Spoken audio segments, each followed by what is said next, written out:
Hello everyone, and welcome back to the Tent of Abraham. I'm Tamir Kreisman from Jerusalem, Israel, and we continue with Pirkei de Rabbi Eliezer. So we are in the 7 Wonders of the World series, part of chapter 52 of Pirkei de Rabbi Eliezer. And this one is the 6th wonder of the world. And this one is called The Sun Stood Still and the Moon Stayed in its Place. Hallelu et Adonai kol goyim shabechu kol haomim ki gavar alenu chasdo ve'emet Adonai leolam. Hallelujah. From the day the heavens and the earth were created, the sun, the moon, and the stars, and the constellations would ascend to illuminate the earth, and they never contended with each other until Joshua came along and fought the wars of Israel. Now, we all know that famous passage from Joshua 10, as the sun and the moon stood still, right? Okay. But if you recall that we said in the first teachings of this series that there's always more to the story. So I can tell you, though this is not the first time that this had actually happened, as Joshua commanded the sun and the moon to stand still, Joshua was indeed involved in the very first time this did happen, and that was with Moses. Still doesn't take away from the title verse where it says, and Joshua came along who fought the wars of Israel, because this was an earlier war fought by Joshua when Moses was still around. Now, I discovered this way back when I gave the teaching in the last hours of the life of Moses. Now, I'll read the section because it's awesome, and you'll see what I'm talking about towards the end. From the very end of Dvarim Rabbah, as Satan was trying to take the soul of Moses. And since it actually gives Satan's name here, and we should not say it, we're going to call him Sammy, okay? Before Sammy showed himself to Moses, Moses knew that Sammy had come. When Sammy saw Moses, a fearful trembling seized him, like the pangs of a woman giving birth, and he was unable to open his mouth to speak to Moses, until Moses said to Sammy, "There is no peace, said the Lord, for the wicked," Isaiah 48:22. "What are you doing here?" He said to him, "I came to take your soul." He said, "Who sent you?" He said, "The one who created all the creations." He said to him, "You will not take my soul." He said to him, "Anyone who comes into the world, their souls are given to me." He said to him, "I have greater strength." Moses says this to Samuel. "I have greater strength than anyone else who came into this world." That was not a lie. He said to him, "What is your strength?" Okay, so now what I'm going to read, this next part, it's a very rare moment where Moses actually flexes for the first time in his existence. He would never do this to any man, of course, because he is, as we know, the humblest of all men. However, when it comes to the Se7en himself, to Sammy, all bets are off. Now he's going to flex on him for a specific reason. He said to him, "I am the son of Amram. I emerged circumcised from my mother's womb, and there was no need to circumcise me. On the day that I was born, I was able to speak. I walked on my feet. I spoke with my father and my mother, and did not even suck milk. When I was 3 months old, I prophesied and said that I was destined to receive the Torah from fiery flames. When I was walking outside, I entered the king's palace and took the crown from upon the king's head. When I was 80 years old, I performed signs and wonders in Egypt. I took out 60 myriads, 600,000, before the eyes of all of Egypt. I split the sea into 12 sections. I sweetened the water of Marah. I ascended and trod a path in the heavens. I engaged in the battles of the angels. I received the Torah of fire. I resided under a throne of fire, took shelter under a pillar of fire. I spoke with him face to face. I prevailed over the heavenly entourage. I revealed their secrets to humankind. I received Torah from the right hand of the Holy One, blessed be He, and taught it to Israel. I waged war with Se7en and with Og, 2 mighty idol worshippers, who during the flood the water did not even reach their ankles due to their height. Now here it is. I caused the sun and the moon to stand still in the heights, and I struck them with the staff in my hand, and I killed them. Not the sun and the moon, but Og and Se7en. Who is there among those who come into the world Who can do that? Moses is asking Sammy. Go from here, wicked one. You have no answer. Go, flee from before me. I will not give you my soul. After reading that for the first time, I was shocked.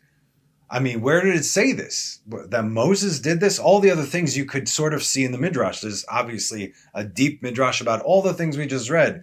Moses was born circumcised, the house filled with light, as we said. He was walking around, he was prophesying. All the things that happened, I could find the sources. But where did it actually happen that Moses did this? When did this happen? Then I remembered. We're speaking about Moses, right? The most humble man to have ever lived. And everything he did was in order to glorify God. Everything. And so the simple answer, if you put the pieces together, it's all going to make sense. When did Moses cause the sun and the moon to stand still? When Joshua was battling Amalek. This was a Moses and Joshua duo over here. Moses representing the sun, as we know, Joshua representing the moon, who gets the light from his sun. We just read in the last Parsha Pinchas, when God tells Moses, take Joshua, a man that is filled with the Spirit, and lay your hand on him, and it says, Utanalo mehodecha, hod, the sphira of Moses.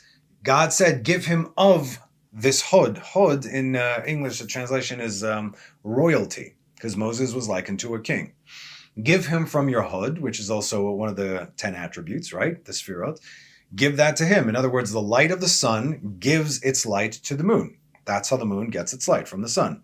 That's how Joshua got his, so to speak, strength from Moses. And the account of these events are quite similar from Exodus 17. Joshua weakened Amalek and his people with the edge of the sword. The Lord said to Moses, inscribe this as a memorial in the book, and recite it into Joshua's ears. In other words, see what you just did? Tell him that this can be done, and he's likely going to have to do it. That I will surely obliterate the remembrance of Amalek from beneath the heavens. Not the Amalek part, the other part. Joshua was told by Moses that he would have to do the same in the future, and so he did, and that too was recorded. Now, from Joshua 10, verse 12. Then Joshua spoke to the Lord on that day, when the Lord delivered upon the Amorites before the children of Israel, and he said in the sight of Israel. So first he spoke to God. Remember that thing that Moses told me, right? You told Moses to tell me, I'm telling it to you right now. And he said in the sight of all of Israel, sun, stand still upon Gibeon, and the moon in the valley of Ayalon. And the sun stood still, and the moon stayed, until the people had avenged themselves upon their enemies. Is this not written in the book of Jasher? Yes, it is. Book of Jasher. So the sun stood still in the midst of the heaven, and it did not hasten to go down exactly a whole day. So the reason Joshua's sun and moon experience was mentioned, but Moses was not, was because there were countless more witnesses when it came to the instance with Joshua. As he defeated the 31 Amorite kings, cornering the last 5 of them, you could read in the following chapters exactly how it was done. Put your feet on their neck, because this is how it's supposed to be. Okay, throughout the land of Canaan, and spread, everything happened, this great victory, it spread throughout the world, as opposed to just one nation, Amalek, right? There are one nation, one people who came against Israel at a time where, again, no one else would come against Israel, but still, this other thing happened, and happened for a much longer duration of time, and the stage was already set for everyone to see it. Everything is done for the glory of God. And again, and I say this so many times, people have said, oh, so why is the book of Jasher not in there? Why is the book of Enoch not in, right? A lot of these books, they could be questionable. Nevertheless, there's merit to all of them, right? I have a ton of extra biblical texts that were written from the time that all these events took place. So they said, so why aren't they in the Bible? Because our sages during the Second Temple period, they chose exactly the 24 books that need to be in the Torah, in the Tanakh, and the exact order that they need to be there. There were countless other books, so many other prophets and everything with books that we get later on. The book of Gad the Seer, for instance, the book of Ezra, right? All these things that popped up later, they were all written back in their time. But they didn't make it in because that's what our sages decided. And God gave the sages the authority to do this. And so we have the Tanakh today that we have. That's why if you read these extra biblical texts in that aspect from these books, I'm not talking about the Midrash, I'm talking about the book of this, the book of that are not part of the Tanakh, that is not considered learning Torah. You don't get the same merit as if you would if you were learning from the Tanakh or the commentary on the Tanakh. It does give you a more rounded understanding, nevertheless, just so you guys know. Okay, so in other words, if you got like 30 minutes of Torah time, don't read those, read the actual Torah, okay? So you understand. All right, so like we said, it was a grander scale when Joshua was doing it. It was the same thing, but at the time Joshua became more known, thereby glorifying the name of God. So how could Joshua have done this without the merit of Moses? As we said, Moses was likened to the sun and Joshua to the moon, receiving his light from the sun. But towards the end of the life of Moses, God commanded Moses, like we just said, to give Joshua of his power directly, from Numbers 27, 18 to 20. The Lord said to Moses, "Take for yourself Joshua, the son of Nun, a man of the Spirit, and you shall lay your hand upon him. And you shall present him before Eleazar the Kohen and before the entire congregation." Because the transfer of power needs to be witnessed. You can't just say, okay, a fool can't just stand up and say, "Hey, God has endowed me with power, believe in me now." Or, you're not getting to the Father. Fools, right? This has to be done public and all of Israel has to accept it. Otherwise, it doesn't count, which is why the most public stage. "And you shall command him in their presence. You shall bestow some of your majesty, Vinatata mehodcha, from your majesty, upon him, so that all the congregation of Israel will take heed." That's it. Moses represents the sphira or attribute of hod, majesty, as we can clearly see from the simple text. This is the only time in the 5 books of Moses that we see someone actually with that attribute. Later on, you could read in the prophets that you will give emet to Jacob. Emet is the sign of Jacob. It is also Tiferet. And chesed, the actual attribute of Abraham, to Abraham. So you have their names mentioned over there. All right? But this time right now, over here, Moshe is the one with the hood. So now Joshua has both his own merit as well as the merit of Moses. And this was apparent also in his leadership, as said upon his death in Joshua 24:31. "And Israel served the Lord all the days of Joshua and all the days of the elders that outlived Joshua, and who had known all the works of the Lord that he had done for Israel." So Joshua, good stuff. Now that we've established that Joshua was indeed worthy for his name to be associated with this miracle, this shows us that he, like Moses, did everything for God's namesake, for God's Torah, and for the sake of the lives of Israel. Now let's continue to read and just see how God obliged him. Now remember, from the verse, he first spoke with God. He didn't just command it on his own. He spoke with God first, and then, once receiving confirmation, commanded the sun and the moon. As we read, "Until Joshua came along and fought the wars of Israel," fulfilling God's command to cleanse the land of Canaan from the Amorites, as well as his responsibility to his ancestors and his father Jacob.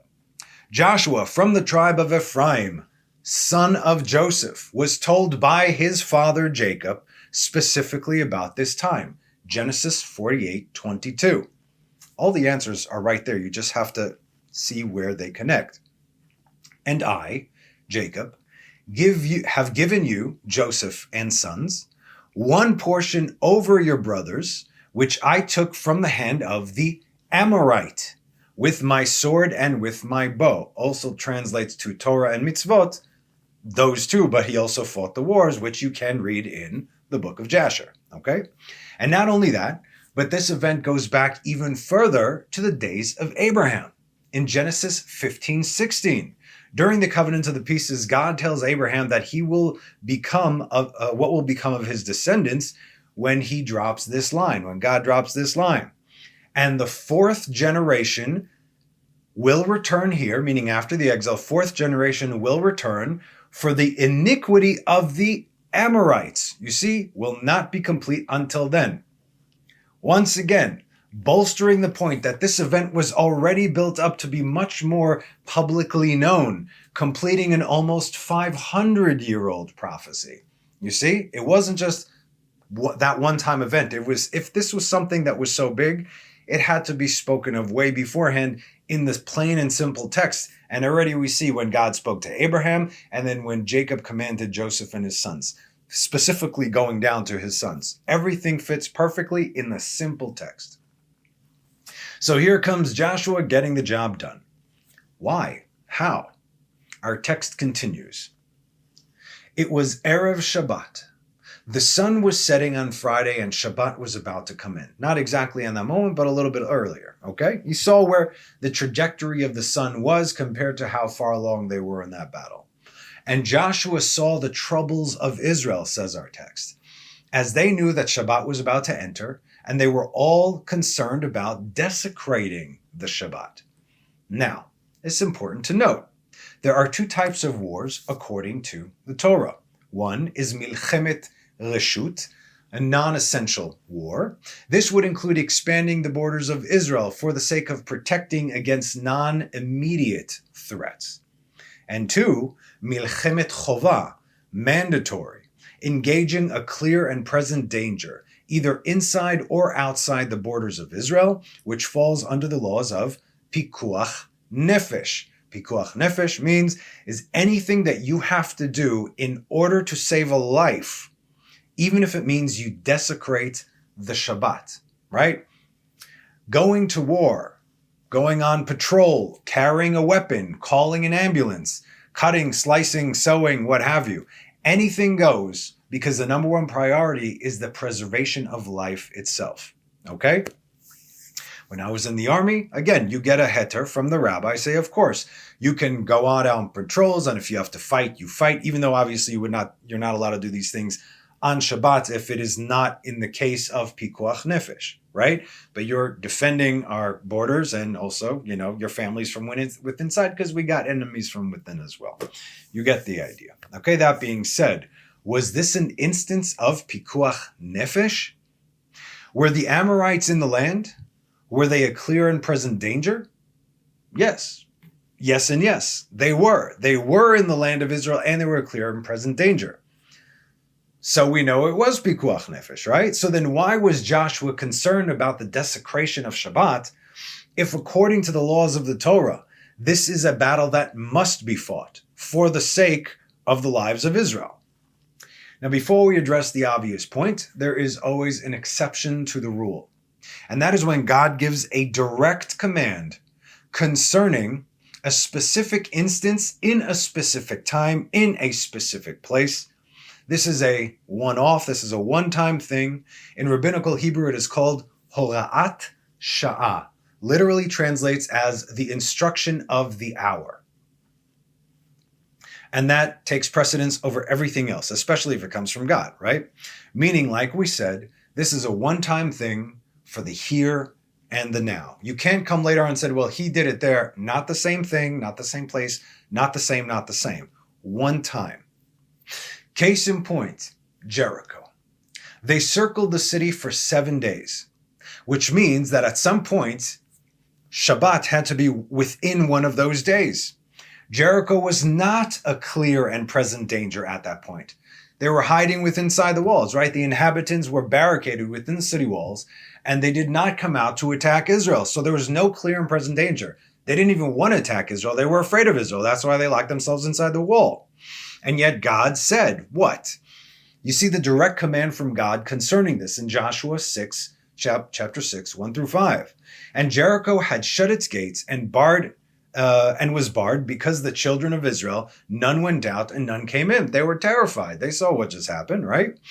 And the Lord said to Joshua, here's a instruction of the hour. See, I have given into your hands Jericho and its king, the mighty warriors. And you shall circle the city. All the men of war go round about the city once. Thus shall you do 6 days. Every day you go around. And 7 priests shall bear 7 trumpets of ram's horns before the ark. And on the 7th day you shall encircle the city 7 times. Now, this is not saying that on the 7th day was Shabbat. It was actually, I believe they started on a Tuesday, if I recall the Midrash correctly. Nevertheless, concluding on the following Monday or Tuesday, something like that. But it was the middle of the week. Nevertheless, they had to do this over the course of Shabbat as well. And 7 priests shall bear 7 trumpets of ram's horns before the ark on the 7th day. You shall encircle the city 7 times, and the priests shall blow with the trumpets. And it shall be that when they make a long blast with the ram's horn, when you hear the sound of the trumpet, all the people shall shout a great shout, and the walls of the city shall fall down in its place, and the people shall go up, every man opposite him. They fell inward, crushing everybody in Israel, kind of just like walked right in there. Now, this set a precedent for what was coming to the Amorites in the land of Canaan. Remember, this is their first battle. They just crossed through the Jordan. Here we go, Jericho. The remains are still there right now across the Jordan, just the northern tip of the Dead Sea. If you keep reading throughout the book of Joshua, the news of what happened in Jericho, see, everything started. God plants these seeds, and you have to see these connections. Very clear connections. It's not like, oh, it's clear, right? You were all reading this. Even in the English, it tells you a story. So if you keep reading throughout the book of Joshua, the news of what happened in Jericho was spread far and wide, already causing fear and panic throughout the inhabitants of the land, all to glorify God's namesake through the tremendous victories he granted his people at the hands of Joshua. So what happens in this instance for Joshua, why does he have to consider Shabbat over here? Let's see what our text says. And he saw the Amorite magicians conspiring with the constellations against Israel. Do you recall how many times we discussed the term our sages gave us, Ein Mazal leIsrael, meaning that Israel are not governed by the constellations, the rest of the nations, the rest of the world governed by what's my zodiac sign? Yes, whatever that is, that governs you. This has nothing to do with Israel. Above that, right? Just as God showed Abraham when he took him outside in Genesis 15, that was outside of reality, above the stars, above the powers that be, above the heavenly hosts, second only to the Holy One, blessed be He. And God told him, if your children choose to live like the rest of the nations, they shall be the lowest of them all, downtrodden, oppressed, their place in the natural world beneath the boots of the nations. That's why when it was flipped and what they did with the boots on the neck, that was a very clear sign specifically. But if your children uphold the covenant that I am making with you today, and later with your descendants at Mount Sinai, they will reside above the stars. Everything in this world is beneath their feet, including the constellations, including the rest of the nations. So the magicians of the nations can only be assisted by the stars, drawing from whatever powers they possess and manipulate the desired outcome. Again, they're capped. Capped. This, of course, is a formidable power, enough to control the entire natural world. But Israel, even the simplest and smallest of us, should we choose to live according to the covenants of the Torah, the natural world cannot touch us, because we then become the ones to control the power source of said nations. They're using the power source. We can control that source. We could turn it on or off. We could turn it on them. They brought out their big guns, right? And he saw the Amorite magicians conspiring with the constellations against Israel. You want to use the constellations against Israel? Really? How about this? What did Joshua do? He extended his hand toward the light of the sun and toward the light of the moon and the stars, and he proclaimed over them the name, God's name.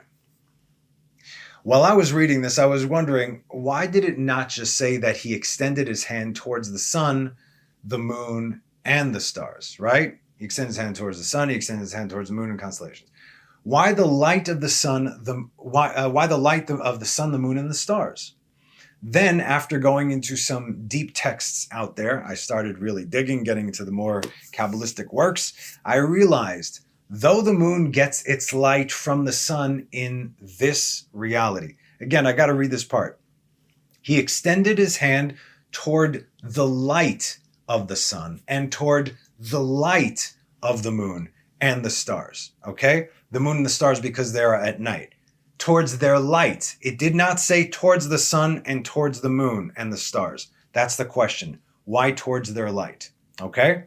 Like I said, after digging deeper, though the moon gets its light from the sun in this reality, and the sun is its own light, projects its own light in this reality, what Joshua did was go directly to the source of that light. Here we go. The sun, the moon, and the stars are still within this reality, right? Okay. The source that controls the sun itself, which gives of its power to the moon. So Joshua went directly to the source of the light of the sun and the source of the light of the moon, which is, right, you get it. Okay. He changed the source code, you see, because he knew the secret name to call to them at that right time after getting approval from God, as God had commanded Moses to tell Joshua for that right time, the time when he would need to do this. And so it was. They wanted to manipulate matter. Joshua controlled it. The nations can only go as high as the created world, capped by the powers therein, the sun, the moon, the stars. But Israel have been given God's name, and so we have been given the license to create new things or change creation itself. And that is why we can either be the best in the world or the absolute worst in the world. We can cause calamity on a global scale or bring about the redemption. And it's in all of our hands. Everything that is happening in the world right now, that is on us. The way the nations are acting up right now, especially acting against Israel, that is on us. This is the formula, like we've said, and I've said it here time and again. Everything that happens here is on us. And why? Because the ministers of these nations are angry that Israel are not doing their job. Because when we do our job, then we are redeemed. Like that. God is not going to wait one thing. The moment Israel does tshuva, redemption. And when there is redemption, there is peace on a global and cosmic scale. And in the meantime, the world is struggling. And so that's why everything that is happening right now, that's on us. That's on Israel. So Joshua went directly to the source of the light that helps to form and create the world as we know it, and commanded it through God's approval, of course, not to move. You stay exactly where you are. This only works if it is for the sake of God's glory, in which case it was. It's not like I feel like stopping the sun exactly right there, right? It's like it's for God's namesake. After he proclaimed the name, the sun, the moon, and the constellations stood for 36 hours. Everyone in the world felt this very long extended period of time. This began on a Friday, and it lasted until after Shabbat, as said in Joshua 10, 12-13. And Joshua, and again, I'm repeating the verses because this is the order that it says it in Pirkei Rabbi Eliezer. That Joshua spoke to the Lord on that day when the Lord delivered up the Amorites before the children of Israel, and he said, in the sight of Israel, sun stand still upon Gibeon, the moon in the valley of Ayalon, and the sun stood still, and the moon stayed, until the people had avenged themselves upon their enemies. Is this not written in the book of Jasher, which is the Torah? Again, that's how they put it over there. There's another book of Jasher, but it's Rabbeinu Tam. It's something completely different. This is the book of Jasher, as in Sefer Milchamot Hashem, the book of the Lord's War, the Lord's Wars. That's what we're looking at, okay? So the sun stood still in the midst of the heaven, and it has not hastened to go down exactly a whole day. And again, why is the book of Jasher called the book of Jasher? Yashar.